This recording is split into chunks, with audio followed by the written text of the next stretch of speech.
اور آپ سب لوگوں کا بہت بہت شکریہ جو یہاں پر آئے ہیں. اور یہ ایک ایسی فیملی ہے.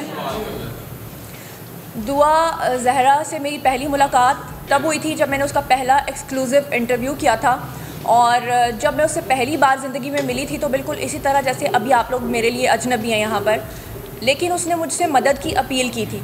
اس نے جو مجھ سے پہلی بات کی تھی وہ یہ کی تھی کہ جب وہ کراچی کے شیلٹر ہوم میں تھی تو بقول دعا زہرا کے اس کے سگنیچرز موجود ہیں. اس کی اسٹیٹمنٹ جو ہے وہ جعفری صاحب جو ان کے وکیل ہیں ان کے پاس موجود ہے, جس میں اس نے یہ کہا تھا کہ شہلا رضا کی طرف سے جو منسٹر ہیں وہاں سندھ کی, ان کے اوپر ٹارچر کیا جاتا رہا ہے. اور بقول دعا زہرا کے کہ 3 گھنٹے تک وہ اس کے پاس ڈیلی آ کر بیٹھتی تھی, کیونکہ میرا انفارمیشن کا سورس تھا وہ یہ تھا کہ شاید وہ ایک مرتبہ آئی ہیں, لیکن دعا زہرا کے بقول وہ روزانہ آتی تھیں اور 3 گھنٹے اس کے پاس بیٹھتی تھیں اور اس کو بہت ہی خطرناک قسم کی باتیں کرتی تھی, جس میں سے 2 باتیں میں آپ کو بتا دیتی ہوں. نمبر 1 یہ کہ اگر تم نے اپنی اسٹیٹمنٹ کو نہ بدلا تو ہم لوگ اسے لسانیت کی بنیاد پہ اور فرقہ واریت کی بنیاد پہ ہم جو ہے نا اس کو لے کر جائیں گے.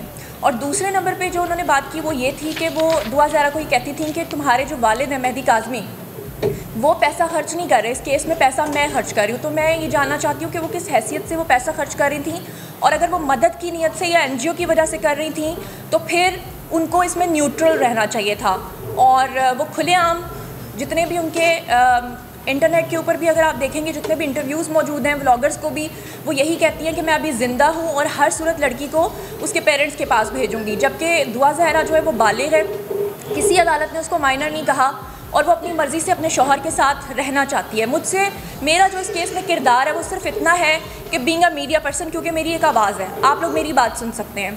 تو وہ لڑکی جو تھی وہ مجھ سے یہی کہتی تھی کہ آپ میری آواز بنیں اور میری آواز جو ہے وہ آگے پہنچائیں, اور الحمدللہ آج میں اس کی آواز آپ تک پہنچا رہی ہوں. جی چونکہ یہاں پر موجود ہر شخص اس کیس کو کور کر رہا ہے, تو چونکہ آپ نے کہا کہ ہم آپ کے لیے اسٹرینجر ہیں اور آپ ہمارے لیے اسٹرینجر ہیں, اور دعا زہرا بھی آپ کے لیے ویسے ہی اسٹرینجر تھی. تو جب پولیس نے اس کو پروڈیوس کیا پہلی بار تب میڈیا ٹرائل بھی نہیں ہوا اس کا, اور پولیس DIG آپریشنز کے مطابق کوئی بھی شخص کی ایکسیس اس تک نہیں تھی. تو آپ نے کیسے ایسا میڈیا پرسن لے لی, بیکاز میں 5 سال سے رپورٹنگ کر رہی ہوں, مجھے اس چیز کا اندازہ ہے کہ ایکسیس ایسے نہیں کرنی ہوتی. آپ کا پرائمری سورس کیا تھا؟ جی میں آپ کو بتا دوں کہ آپ کے یہاں پہ ایک جرنلسٹ ہیں میاں آصف صاحب. میں میاں آصف صاحب اور کچھ یوٹیوبرز تھے, ہمارا سب سے پہلے رابطہ ہوا تھا ان لوگوں کی فیملی کے ساتھ, شبیر جو ظہیر کے بڑے بھائی ہیں ان کے ساتھ. ہم نے سب سے پہلے ان کا انٹرویو کیا تھا. سیکنڈ ٹائم جب ہم ان کو ملے تھے تو ان کے توسط سے پھر ہم لوگ ملے تھے دعا زہرا کو.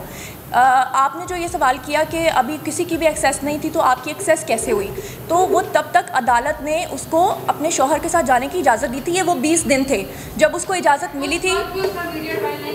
نہیں, ہم اس کے گھر پہ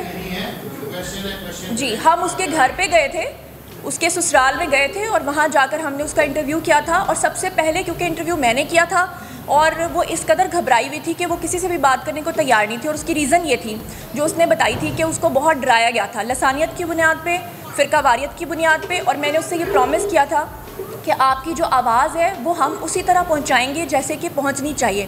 اور جو کچھ اس نے کہا میرے انٹرویو میں اس کو متنازع کر کے دکھایا گیا, لیکن پھر اس کے بعد آپ نے دیکھا کہ تمام جو میڈیا چینلز ہیں, مین اسٹریم میڈیا کی بات کر رہی ہوں, انہوں نے بھی اس کی آواز جو ہے وہ پہنچائی.